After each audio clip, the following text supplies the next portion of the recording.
வணக்கம். இது திருச்சி மணப்பாறையில் ஒரு கடைக்கு கமர்ஷியல் ஆன் கிரிட் சிஸ்டம் போட்டு கொடுத்துருக்குறோம். பகலில் முழுவதும் ஒரு ஏசி ஓடிக்கிட்டே இருக்கும், ஃபேன் ஓடிக்கிட்டே இருக்கும். அது மாதிரி ஒரு சூழல். அந்த மாதிரி சூழலுக்கு நீங்கள் என்ன விதமான சிஸ்டம் எங்களுக்கு கொடுப்பீங்க? நைட்டு நேரத்தில் 8லேருந்து 9 மணி வரைக்கும் நமக்கு ஃபேனு, டியூப் லைட்டு, கம்ப்யூட்ரு எங்களுக்கு இது தேவை.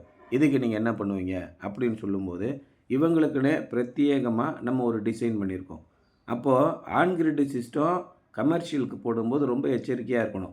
ஏன்னா இது அரசாங்கத்தோட நெட் ஃபீடின் அப்படிங்கிற ஒரு சிஸ்டத்தின் கீழே வருது.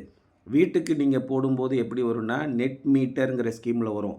அதுக்கு நீங்கள் பகலில் கரண்ட்டை உற்பத்தி பண்ணி ஈபிக்கு அனுப்பிட்டு நைட்டு போய் எத்தனை யூனிட் அனுப்புனீங்களோ அத்தனை யூனிட்டுக்கு சமமாக நீங்கள் நைட்டு யூஸ் பண்ணும்போது உங்களுக்கு பில்லே வராது. ஆனால் நெட் ஃபீடின் அப்படிங்கிற கமர்ஷியல் சிஸ்டத்துக்கு நீங்கள் போகும்போது பகலில் உற்பத்தி ஆகிற மின்சாரத்தை அப்படியே நீங்கள் யூஸ் பண்ணிக்கோங்க. கேப்டிவ் கன்சப்ஷன்னு பேர். ஈபிக்கு நீங்கள் அனுப்புனீங்கன்னா ஒரு யூனிட்டு ரூ. 3.50 தான் எடுப்பாங்க. அதில் ரூ. 1.57 நெட்வொர்க் சார்ஜுன்னு போயிடும். வீட்டுக்கு நெட்வொர்க் சார்ஜு ரூ. 1.57 வெறும் 20% தான், கிட்டத்தட்ட 30 காசுன்னு வச்சுக்கோங்க. ஆனால் கடைகளுக்கு நெட்வொர்க் சார்ஜு 100%, ரூ. 1.57 பிடிச்சிருவாங்க ஒரு ப்ரொடக்ஷன் ஆகிற யூனிட்டுக்கும். இப்போ இங்கே 3 கிலோவாட் போட்டிருக்கிறோம்.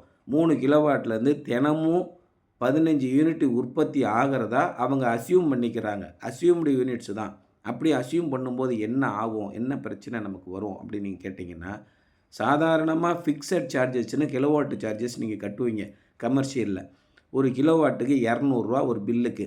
இப்போ 5 கிலோவாட் வாங்கியிருக்கீங்கன்னா ரூ. 1000 நீங்கள் ஃபிக்ஸட் சார்ஜ் கட்டணும். இங்கே 3 கிலோவாட் ஆன் கிரிட் சிஸ்டம் நீங்கள் போடும்போது ஒரு கிலோவாட்டுக்கு ரூ. 500 ஃபிக்ஸட் சார்ஜ் ஏறும். அதுதான் நெட்வொர்க் சார்ஜுன்னு சொல்கிறோம். அப்போ ரூ. 1000 ஏற்கனவே ஃபிக்ஸட் சார்ஜ் நீங்கள் யூஸ் பண்ணாலும் யூஸ் பண்ணாட்டாலும் மினிமம் சார்ஜ் கட்டுற இடத்துல சோலார் போட்ட பிறகு நீங்கள் யூஸ் பண்ணாலும் யூஸ் பண்ணாட்டாலும் இன்னும் ஒரு ரூ. 1500 சேர்த்து கட்டணும். அப்போ ஏற்கனவே இருந்த கரண்ட்டு பில்லில் இப்போ ரூ. 2500 மினிமம் சார்ஜுன்னு வந்துடும். நீங்கள் யூஸ் பண்ணுறீங்க, யூஸ் பண்ணாமல் போங்க. ரூ. 2500 காசை வச்சிடணும். அதுக்கப்புறம் தான் இந்த பயன்பாடு. அப்படி பார்க்கும்போது ரொம்ப கிரிட்டிக்கலாக திங்க் பண்ணணும். உற்பத்தி பண்ணக்கூடிய 15 யூனிட்டையும் நீங்கள் பகல்லையே யூஸ் பண்ணுற மாதிரி ஏசி ஓடுது, ஃபேன் ஓடுது, கம்ப்யூட்டர் ஓடுது, லைட்டு ஓடுது. அந்த மாதிரி சூழல் இருந்தால் நீங்கள் ஈபிக்கே அனுப்பாமல் 15 யூனிட்டையும் அப்படியே கன்சியூம் பண்ணும்போது ஒரு யூனிட்டு சராசரியாக ரூ. 10 இன்றைக்கி விலைக்கு வருது.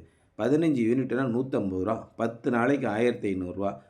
ஒரு முழு மாதம் 60 நாள் நீங்கள் ஓட்டினீங்கன்னா கிட்டத்தட்ட ரூ. 9000 பில்லு உங்களுக்கு மிச்சமாகும். இந்த மாதிரி பயன்பாடு இருந்தால் மட்டும்தான் ஆன் கிரிட் சிஸ்டம் கமர்ஷியல் கடைகளுக்கு போடணும்.